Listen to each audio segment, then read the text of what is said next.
नाजरीन, हम सब ने कौम लूत पे आने वाले अजाब के बारे में सुना है और ये वो कौम है जिसने एक ऐसी बदकारी की शुरुआत की जिसे आज से पहले किसी भी कौम ने ना किया था। लेकिन वो बदकारी क्या थी? आखिर क्यों कौम लूत पर यह अजाब नाजिल हुआ?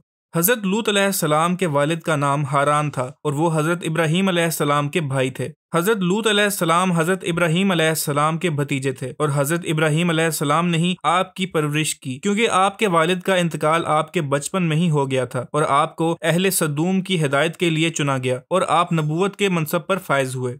सदूम और उसके इर्द गिर्द के 5 इलाके निहायत ही सरसब्ज और शादाब थे। यहाँ पे हर किस्म के फल और अनाज की काश्त की जाती थी, जिसकी वजह से दूसरे इलाकों से लोग यहाँ पे अपनी जरूरियाती जिंदगी को पूरा करने के लिए इन इलाकों की तरफ आते थे। उर्दन, शाम और इसराइल के दरमियान बसा हुआ ये इलाका निहायत ही खूबसूरत था, लेकिन इस इलाके के अपने लोग निहायत ही जालिम और सफाक थे और वो ये बिल्कुल नहीं चाहते थे कि दूसरी बस्तियों के लोग इनके इलाकों में आए। इसीलिए जो भी इनके इलाकों में आता तो ये लोग उसके साथ निहायत बुरा सलूक करते। एक दिन बस्ती के लोग इसी मसले का हल निकालने के लिए इकट्ठे हुए कि किस तरह दूसरी बस्तियों के लोगों को यहाँ पे आने से रोका जाए। तो इसी वक्त इब्लीस एक बुजुर्ग की शक्ल में इनके सामने हाजिर हुआ और बोला कि मैं तुम्हें एक ऐसा अमल बताऊंगा कि जिसकी वजह से लोग इस जगह का रुख करना छोड़ देंगे, और ये कहकर चला गया कि कल आकर बताऊंगा। अगले दिन इब्लीस एक खूबसूरत नौजवान की शक्ल में आया और इसने लोगों को मर्दों के साथ बदफेली करने का तरीका बताया और करके भी दिखाया, और वहां पर मौजूद सब लोगों ने इब्लीस की बात बहुत गौर से सुनी। इब्लीस ने कहा कि जब भी दूसरे इलाकों के लोग यहाँ पे आएं तो इनके साथ ये बदफेली करो और वो इस इलाके में आना छोड़ देंगे। अहले सदूम ने इब्लीस के मशवरे पर खूब अमल किया। कोई भी दूसरी बस्ती का रहने वाला इधर आता तो इसे फाके काटने पड़ते और फिर जब वो मर जाता तो अहले सदूम इसे बरहना दफना देते। अहले सदूम इस बुराई का बुरी तरह शिकार हो चुके थे। वो दूसरे मर्दों के साथ अपनी नफसानी ख्वाहिशात पूरा करने के इतने आदी हो चुके थे कि ये बुराई हर घर में फैल चुकी थी। सदूम के लोग ये काम बहुत खुलेआम करने लगे। इस कौम में अपने खुदा का बिल्कुल डर न रहा। हजरत लूत अलैहिस्सलाम अपनी कौम को हिदायत करते कि तुम सब इस बुरे फेल से बाज आ जाओ, लेकिन इस कौम के लोग बाज ना आए और वो अल्लाह के अजाब से भी ना डरे। बल्कि एक दिन कौम लूत ने खुद हजरत लूत अलैहिस्सलाम से कहा कि अगर तुम सच्चे हो तो अपने खुदा से कहो कि वो हम पर अजाब भेज दे। हजरत लूत अलैहिस्सलाम ने अपनी कौम को तौहीद की दावत दी और इस बदकारी से दूर रहने का हुक्म दिया। आपने कहा कि तुम बेहयाई क्यों करते हो? क्या तुम औरतों को छोड़कर लज़्ज़त हासिल करने के लिए मर्दों की तरफ माइल होते हो? हकीकत यह है कि तुम सब अहमक हो।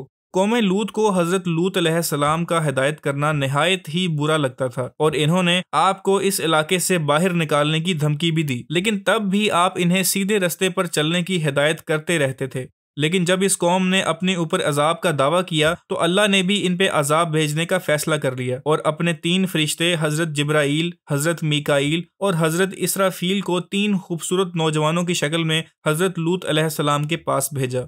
जब ये तीनों फरिश्ते हजरत लूत अलैहिस्सलाम के पास इनके घर पहुंचे तो आप इनको देखकर निहायत परेशान हो गए और फौरन अपने घर के अंदर ले आए ताकि आपकी कौम को इन नौजवानों के बारे में इल्म ना हो। लेकिन आपकी बीवी वाइला एक निहायत मक्कार औरत थी और अपनी कौम की बुराई में इनके साथ थी। जब इसको इन नौजवानों के बारे में इल्म हुआ तो वो छुपके से अपने घर से निकली और इलाके के सरदारों को इन नौजवानों के बारे में बताने लगी। जब सब लोगों तक इनकी खबर पहुंची तो वो सब हजरत लूत अलैहिस्सलाम के घर के सामने इकट्ठे हो गए और कहने लगे कि इन नौजवानों को हमारे हवाले कर दो। हजरत लूत अलैहिस्सलाम ने इन लोगों को समझाने की बहुत कोशिश की और कहा कि ए कौम, मेरी कौम की लड़कियां तुम्हारे लिए जायज़ और पाक हैं। अल्लाह से डरो और मुझे मेरे मेहमानों के सामने रुस्वा ना करो।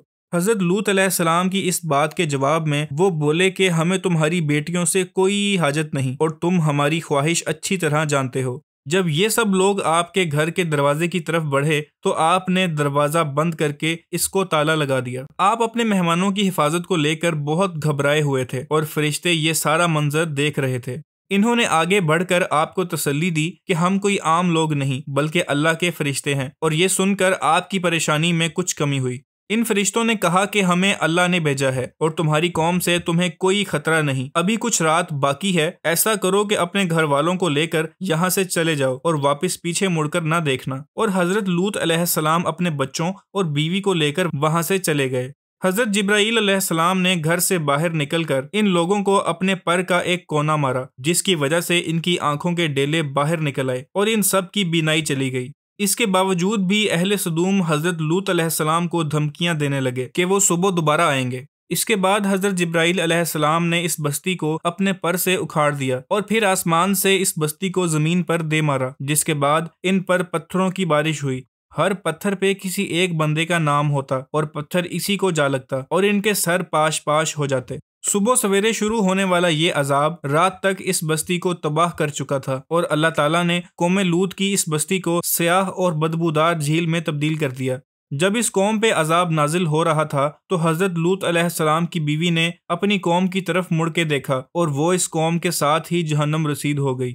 सदूम और उसके इर्द गिर्द के वो इलाके जहाँ पे हर तरफ बागात और खूबसूरत मनाजिर थे, अब वहाँ पे कोई जानदार चीज भी नहीं रहती और इस जगह को डेड सी कहा जाता है। होमोसेक्सुअलिटी एक ऐसा फेल है जिसकी इस्लाम में सख्ती से मुमानत है और इस फेल को करने वालों पे खुदा की लानत है। कौम लूत ही वो पहली कौम थी जिसने इस गलत काम का आगाज किया और आज ये बुराई इस हद तक फैल चुकी है कि इसके लिए LGBTQ के नाम से एक अलग मूवमेंट भी है जो इन सब चीजों को स्पॉइल करते हैं। होमोसेक्सुअलिटी को सिर्फ इस्लाम में ही नहीं गलत कहा गया बल्कि दूसरी किताबें जैसे कि बाइबल में भी इस फेल को गलत ही कहा गया है। मुख्तलिफ आर्कियोलॉजिस्ट की रिसर्च से इस इलाके को दरियाफ्त भी किया गया और ये कंक्लूजन निकाला गया कि जब इस कौम पर अजाब आया था तो वो अपने रोजमर्रा के कामों में मसरूफ थे।